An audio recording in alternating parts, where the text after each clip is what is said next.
Good morning, everybody. Thanks for joining our second webinar in a series of 8 that we organized during the month of October around the topic of technology and innovation.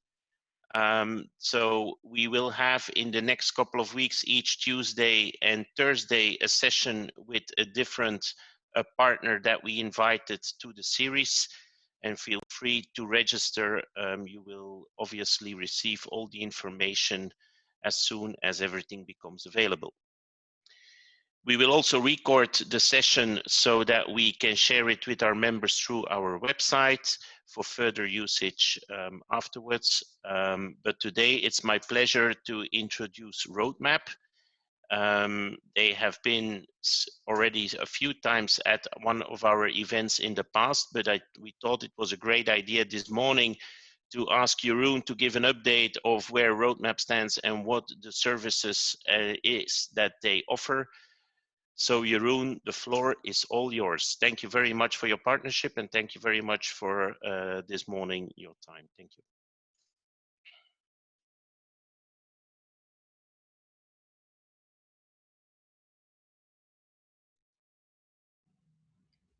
Seems I'm having some audio problems here, Pascal. Okay.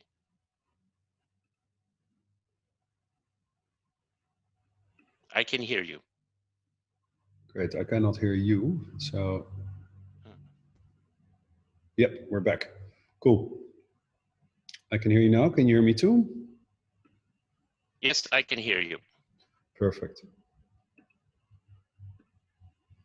So thank you so much, Pascal, for and Sophie for allowing me for this opportunity to share our view of what's going on in the world and more specifically to our industry. Can I also applaud you for taking a full month to deep dive into innovation and technology? Because in my mind, there's no better thing in this somewhat depressing times, also to think about new stuff as well at the same time.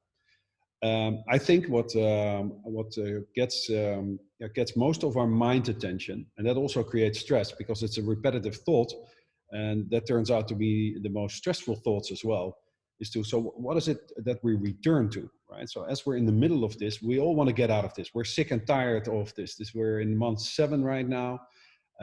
Probably all of you see what's going on in the world, and also in Belgium as much as it is in the Netherlands. We're a red zone to you.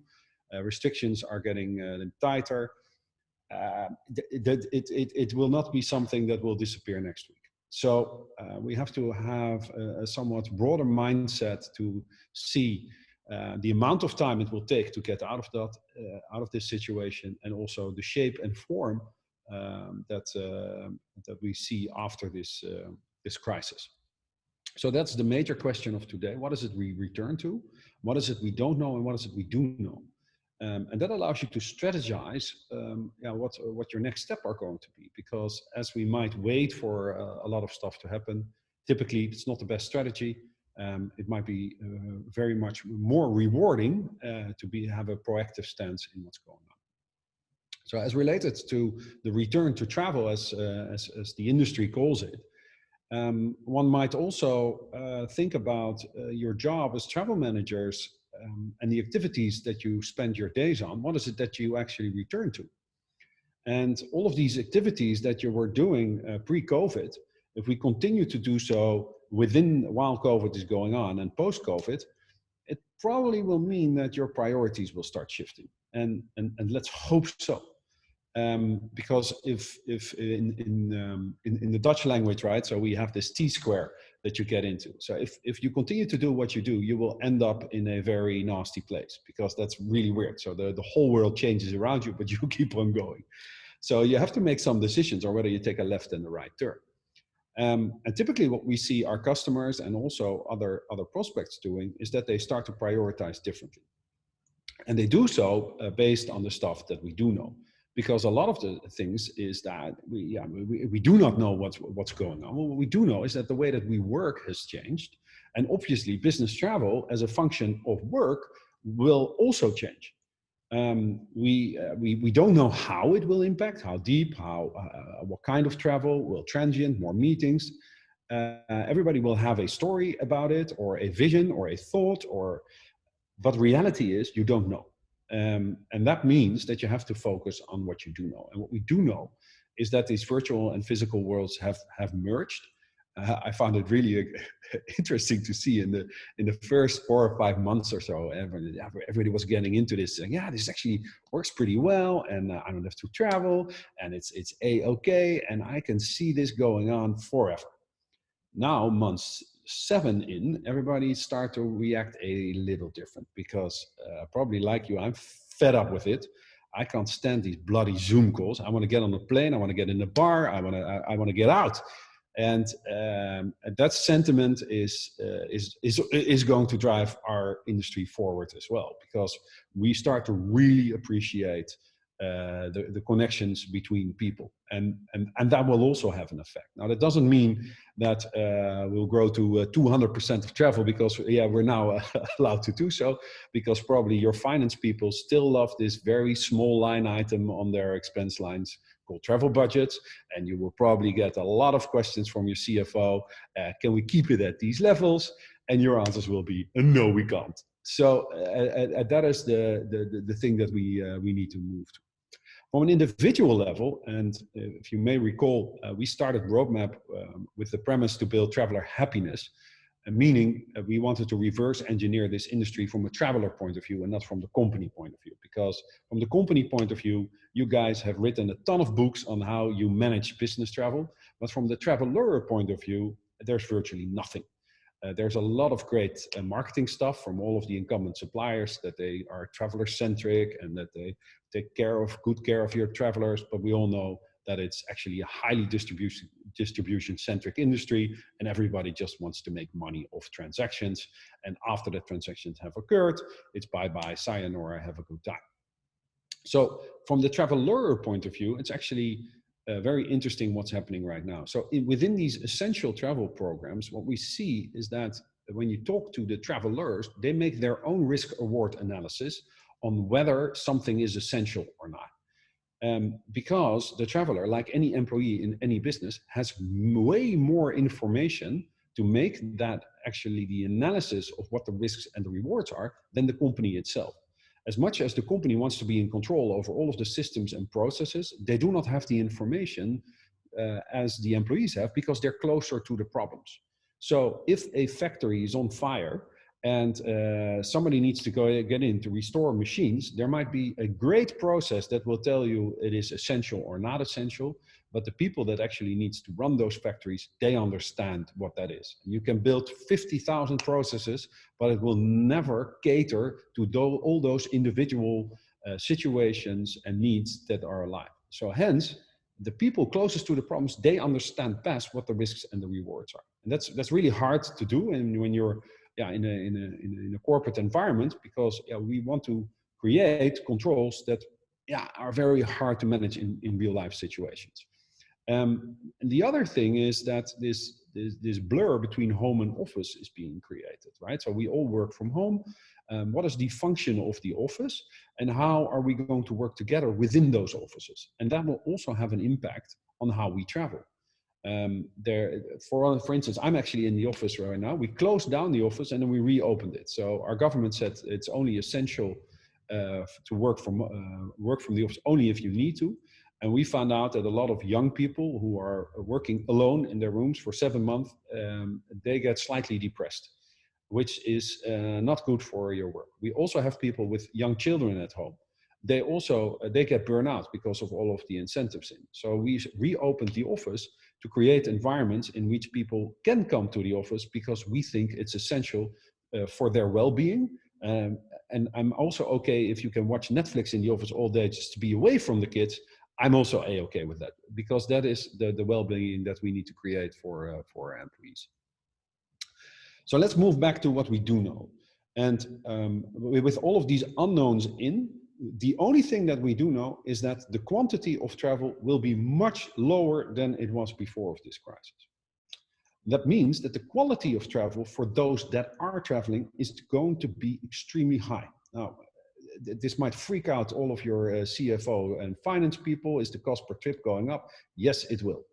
And the reason for that is that the reasons why these people travel is not for fun. It's not to get out of this rut, but it's essential. And the wave to which we open up these programs will not be fun trips to have a meeting with the colleagues, because the risk-reward analysis for each individual employee will differ. Hence, the outcome of the trip must be so high for me to take on personal risks, to get infected, to be quarantined, etc., etc.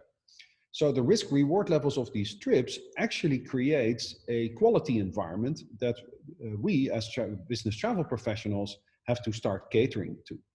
And obviously, high quality means well-being.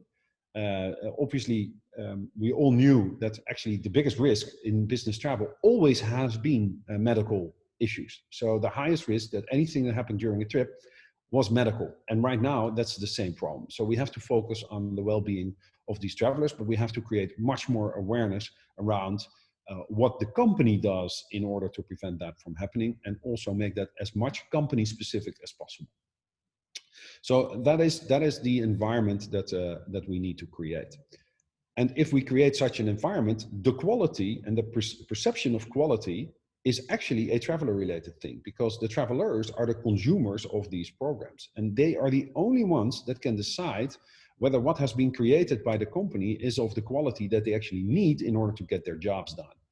And that means that you create an experience that as much as these risk processes have to be in place in order to mitigate all of the company risks, the processes have to be in place in order to get to the productivity of those employees as well.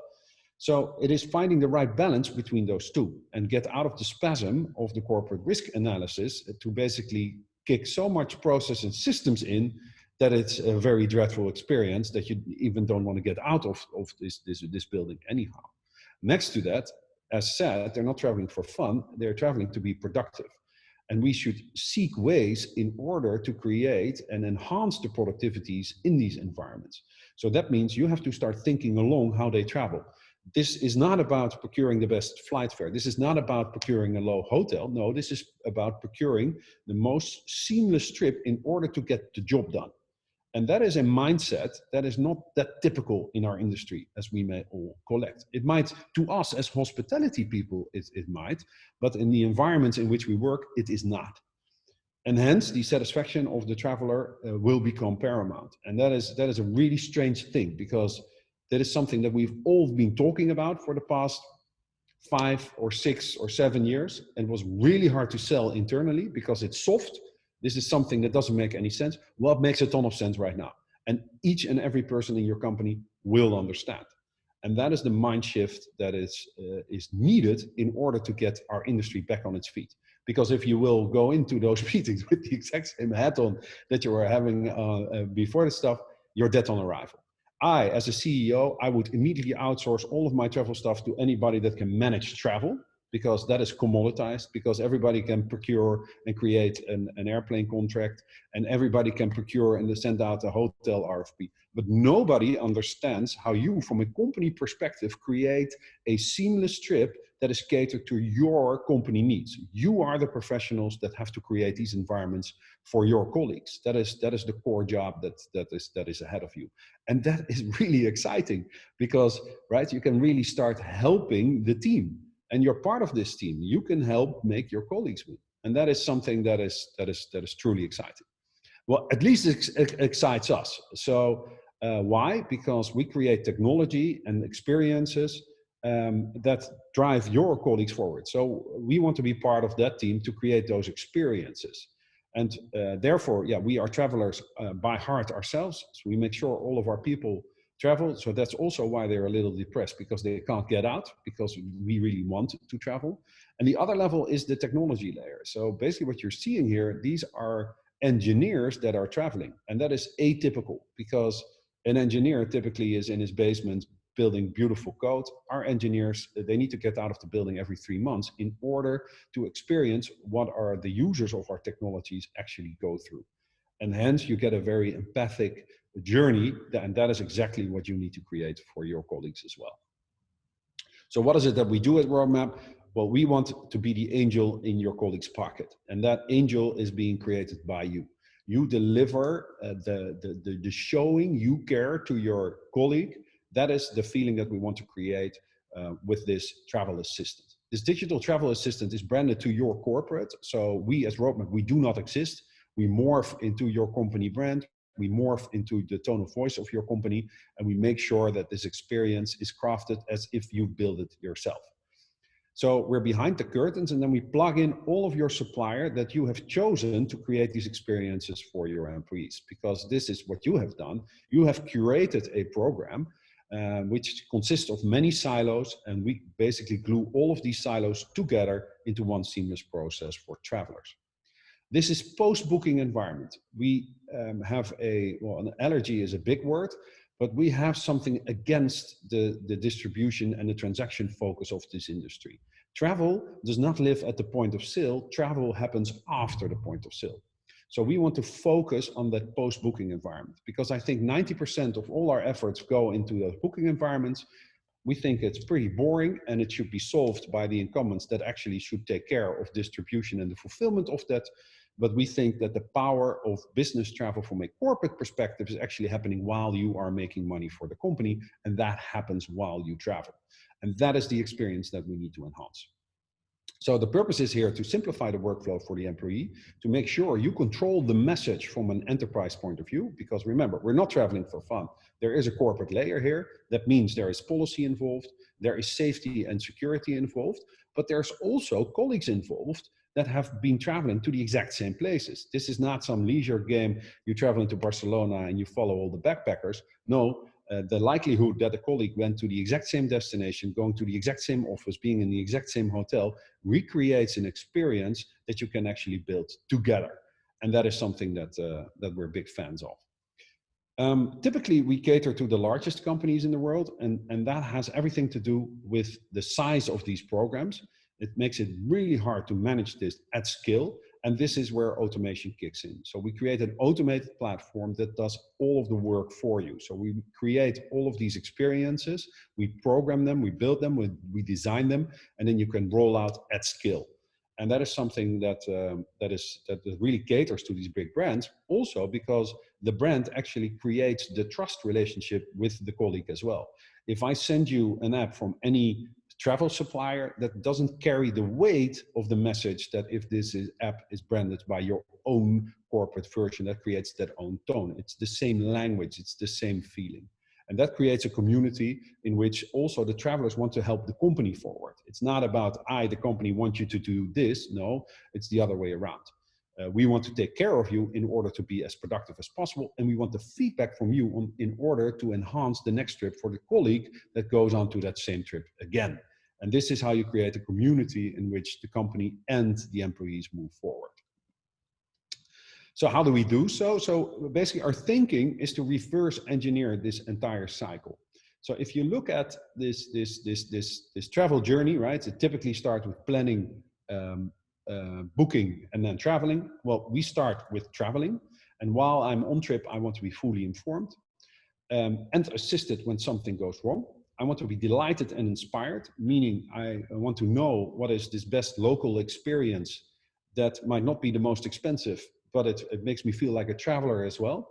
And I want to feel connected with my colleagues. So I'd rather have this information be delivered to me that someone that I trust, a colleague that has been there before. And I also want to make sure that the company understands what I'm doing here. So that I'm not the tourist that gets a per diem of 40 euros, while the average cost of a meal is $60 in this place. And the next layer is I want to be safe and I'm being taken care of. Obviously the biggest topic right now. And what we want to do here is to move from duty of care to show you care. The duty is on the corporate side. The care is actually on the traveler side. So again, we have to flip this model to make sure that you show you care for the well-being of your employee versus only getting the data out of a system and tell somebody at risk that you know where your travelers are. So if you know all of that data and from a system point of view, you understand how people travel, then you can also help them plan better trips. And that means that you can basically get all of this data back into your corporate environment and start help to plan your employees' trip from a safety perspective, maybe from a cost perspective, but also from an experience perspective. And that means that you can look at ground transport planning. You can look at the best restaurants that you might want to advise to your employees. You may look at the sustainability levels of your program from train moving out of planes. And then you want to feed that data into the booking tools. And then ultimately, you don't want to expense anything because all of those data flocks have been managed within that program. And then the expense is basically a data result from that same trip. And then you create cycles that every trip actually enhances the next one by all of the data insights that you create. That is what we're building here. So when we think about the show you care, and that is absolutely paramount in the coming 12 to 18 months, it's flipping this duty of care model.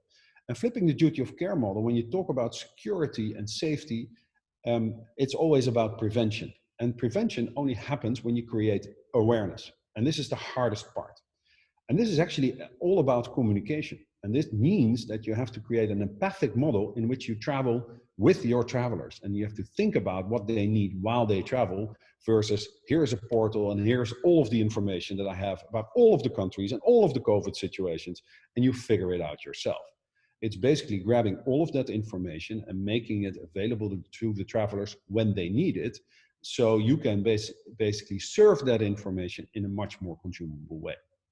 It also needs to be supplier independent.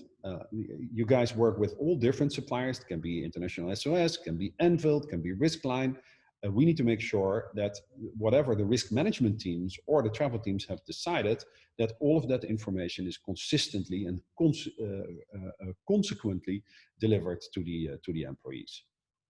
And then last but not least, it needs to feel like a consumer tool. This information needs to be consumed, and hence we need to think about the user experience a lot, and it should not get in the way, but this information should be as seamless and effortless as possible. The best interface is no interface. So I will demonstrate you in a bit, but the thinking here is to take this to a destination level. And the destination level is actually a relationship between where you come from.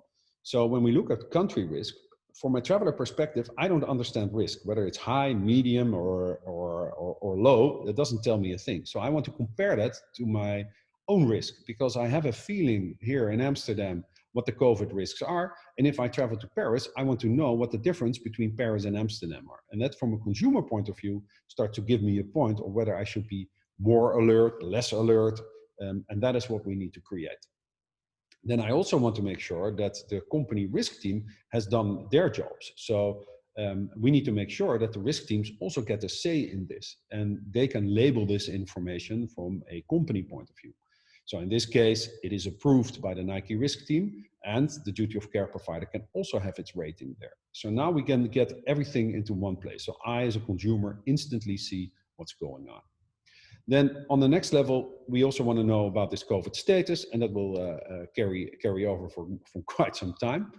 And then I want to understand from a practical point of view, what is the impact here? So what is it that I need to be aware of? And this is sort of taking the trip before you take it. So I want to create an environment in which the traveler can basically understand, okay, what will be going on if I enter the airport, if I get into the airline, if I arrive, if the transport that I take, the entry restrictions that a country has, the kind of visa that I will need, and then again into that hotel. So you actually follow the logical way of a trip, and that is how you basically enhance that traveler experience. Now, again, this is post-booking. Now, most of the activities currently by the travel teams and the risk teams are all based on point of sale again. Here we go again. Yeah, that makes a ton of sense. So everybody's building its approval processes, and everybody wants the OBT to be fixed, etc. And then post-booking, well, let's send them a 9-page PDF and see what happens afterwards. Well, so this is where actually most of the complexity kicks in. So even if you have created all of those beautiful approval processes and you have adjusted your OBT and now people start traveling, then all of this stuff starts changing again. So you need to monitor from that point on all the way home that everything that happens, also gets a real-time view, and that can be changed immediately. And then you also have to explain to your travelers what they need to do. The simple version is call the agency, but you don't want to call the agency for each and everything. So for each and all of those risks, you basically need to create a simple workflow that if this happened, you want your traveler to do this. And that is exactly what the platform caters to. And that can be company controlled. So that's not a one rule that fits everyone, but you basically start programming that. So that is the thinking here. So to give you a view on that, if something changes to a certain destination, then you can proactively inform a user, trigger a message, and then you can point them to a certain action. And that is the thinking of the entire program that, that you build together with RoadMap. All of these rules, all of these messages are created by you and programmed obviously by us. And we don't need engineers to do so. These are customer success people that basically create rule sets, and we always call them if this then that. If this then happens, then send this message via any of these channels and make sure that the traveler gets to see this information and or does this action. And that creates a sort of automated robot for each and every incident or exception that might be triggered within your program. So that's a lot of talking. Let's shift to the good stuff. Let's stop share this and let's start to share the apps. How are we doing on time here, Pascal? We're doing great. So it's, let's say we have another 10 minutes and then there will be a Q&A session. So for everybody on the phone and following the webinar, if you have any questions, feel free to use the chat function and submit your questions. We will be more than happy to handle them at the end of Jeroen's presentation. Cool. I hope you you see my my screen. Yes, we do. Great. So let's take a trip as a Nike employee. So this is the Nike travel app, and I have a trip planned to Barcelona. So first, I will take you through a normal non-COVID trip to see what that's like from an employee perspective. So I have this trip, starts on Friday, comes back on Sunday. So I have this small trip overview from a calendar point of view. Then I have a flight. I have a hotel that I need to go to, and then I fly out. So that's basically the typical trip. So the first thing that you notice here is that we integrate all of the COVID information from a supplier point of view. So we basically created all of the links out to each end supplier. So if you're flying KLM, we're going to point you to the KLM COVID page within the application the minute you need it. I will demonstrate that in a bit. And then it is everything that you would expect from a normal travel app. So it has the flight times, the airport maps, the gates, the seating, the blah, blah, blah. Then we also start to show what the corporate benefits are of using the corporate program versus you as a leisure travel. It's very nice here that you have a guaranteed seat, which is a great perk. And then the departure information, arrival information, some weather information. Then what we're also doing, we started with this pre-COVID already. Sustainability is the next layer that you will have to manage from your program point of view. It's actually when what the nice stuff is about COVID. We become very aware of the choices that we make when we travel from a safety perspective. But the next frontier is going to be sustainability. You probably all know this. And what we're trying to do here is to create awareness of this carbon. So everybody talks about it, but what is it really? So what we've done here is creating an environment in which you say, well, this trip is actually 590 plastic bags, right? So this is a consumer behavior that we understand. So I actually, when I do groceries, I walk home because I forgot the plastic bag, because I think it's a waste to buy another plastic bags. We'll take a trip, you have 590 of those plastic bags. It creates a different mindset and also to trigger different behavior. Then I go to Barcelona, and this is when we start to create a company behavior. So this is not Barcelona, a Lonely Planet guide, but this is the Barcelona guide for Nike employees. So that means that the Nike employees get to see their own city guides from their perspective. That obviously starts with office locations throughout Barcelona. It also creates a local COVID environment. So I get to see, okay, what's happening in Barcelona and what is the COVID information? What do I need to do? So this is not something that's curated, but this is something that is being created by the local Nike teams to give the right information that also the locals actually use versus something else. I get to see the points of interest, the preferred hotels that Nike has procured, and then some general information about the city, the airport, important numbers, tipping, well, basically anything you would expect from a normal travel guide. Then I get to go to my hotel, and then I have transport choices to make. So I can take a train and a subway. It takes €3 and 35 minutes. I can take a bus, but then I see all of the models in between. So I immediately see how complex this is. So now I have in these two icons, I need to switch 2 layers at €3 and 35. Probably take a shuttle. Nah, I won't. So yeah, it's actually not a bad solution. So that's how we can inform travelers on how we can create ground transport. And this is also manageable from a corporate point of view. So if you have preferred options, we can display those here as well.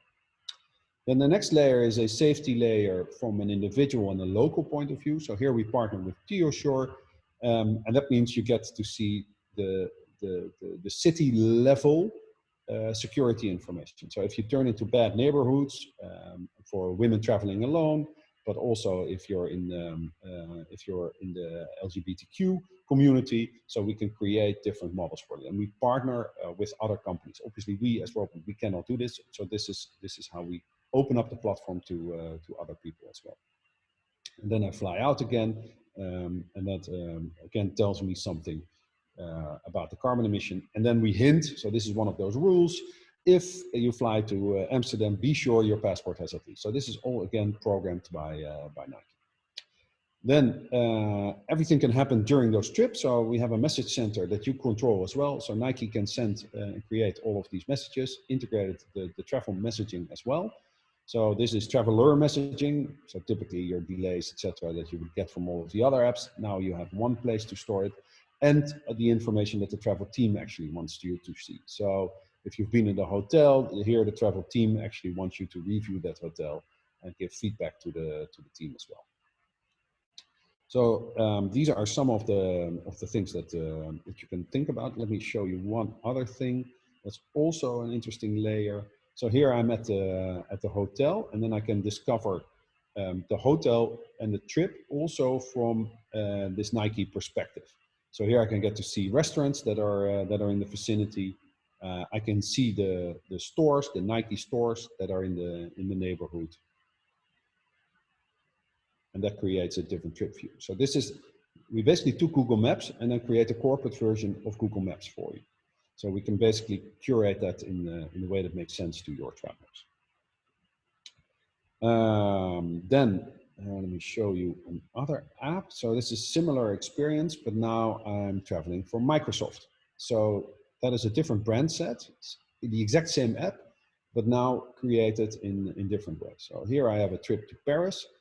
Now Microsoft, as you may know, wants to get carbon negative by 2025. So the sustainability of their program is extremely important. So what we're doing here is figuring out whether we can change the traveler behavior. In this case, if a flight can also be a train, we start communicating that. So in this case, I take a flight from Amsterdam to Paris. And here I start hinting, hey, hold on, you made the choice to fly. Well, that's okay. You might have a ton of reasons for that, but we want you to be aware of the fact that you can also choose a different way. Now, what I created here is basically all of the integrations that we have available to show you what kind of platform thinking there's actually behind. Tripism is another provider that Microsoft has in order to manage the reviews and the quality of the program. So here I get to see all of the corporate airline benefits using the Tripism platform. Here we have an integration with Lumo, so we can predict the flight times. Now you see everything in one time, might be a little overwhelming, but typically normally you would see it only when it is necessary for your trip. I can check in online, and then last but certainly not least, also the ISOS app. So the minute the day before your trip, this would actually surface. Here is the destination information from International SOS. So this is the 9-page PDF that we actually turned into a mini website. So I don't have to explain everything that that the international SOS app actually has within its capabilities. So that's what I wanted to show, and then I also wanted to show you what we're cooking right now. So this is what I demonstrated from the COVID layer. So this is the COVID destination layer. So basically what we're doing here, this is a prototype that we're going to release this quarter. I'm traveling to Amsterdam. It's partially open, so there are restrictions in place, and it is approved by Nike. Then we have a rating on the experience that colleagues had in these cities, the environmental impact, so how many sustainable choices can we create, and what options do we have for the well-being, healthy food, workout, ways to work out while you travel. Then we can create a checklist that can be curated by the travel team and the risk team. So if you guys provide health kits, then you have probably a process to pick that up. So here we can create that process within the application to show you how you do it. Some countries will require essential business travel letters in order to get in. So you can follow that process. You can read the policy. So basically a guideline to make sure that travelers actually go through the checklist. And if they haven't checked all of those options, you can start reminding, etc. Then from a country level, show the COVID data, see what kind of entry restrictions you have at destination, but also the way back again, when you come back from this destination, what you can expect when you arrive back home. So basically you get this two-viewed way. Then the city information itself. So this is curated by both the duty of care provider and the company itself. So what is it that we, from a company perspective, think is the wisest thing to do from a transport point of view? The reviews of the colleagues, but also the office restrictions. So what can you expect when you travel into the office location in Amsterdam? What are the restrictions that you might surface as well? And then there are some other feeds that are very Nike specific, obviously very health and well-being oriented. So this might differ from a company culture, what you want to display here. But this is what Nike wants to make sure that that all of their employees see. So I think I've overwhelmed you enough right now. Thank you very much, Jeroen. I think it's absolutely a great overview of what you guys can offer towards the enhancement of the traveler experience while our travelers are on the road. So very informative. Thank you very much for that. I have not received any questions in the chat function. So does anyone have a question? We'll give it one more minute for people to submit their questions. Now, in the meantime, to give an idea, Jeroen, as far as implementation goes, when people would decide to go down that path, how long does it typically take to implement your solution? So from contract to the first app go live, so we typically build all of that content within 8 to 10 weeks. You get your first version in your hands. Then we typically test that within a region or a close group of frequent travelers. And then we roll out region by region or global rollout instantly. Typically it takes 2 to 3 months to start that process up. Thank you. I have not received any other questions in the chat function, so I think we're good to give some time back to the people in attendance. I want to thank, obviously, Jeroen for his time and RoadMap for the partnership this morning. I want to thank everybody who joined this morning. Again, just know that we have another 6 events coming in the month of October. So we hope to see you all back next Tuesday when our next webinar is scheduled. Again, thank you very much. Have a great day. Stay healthy and hope to see you soon. Take care. Bye-bye. Thanks.